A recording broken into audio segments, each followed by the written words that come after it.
Filipino affirmative and negative sentences. For the English sentence, we eat fruit every day.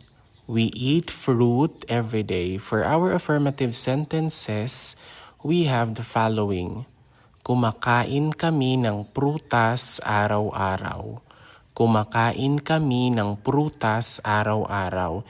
It means that we eat. Kumakain is like eat. And then kami is like we. Prutas is fruit. And then araw is day. Araw-araw is every day. Kumakain kami ng prutas araw-araw. Araw-araw, kumakain kami ng prutas.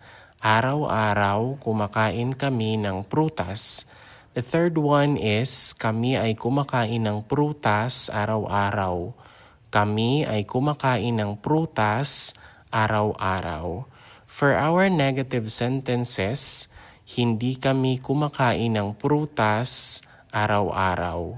Hindi kami kumakain ng prutas araw-araw.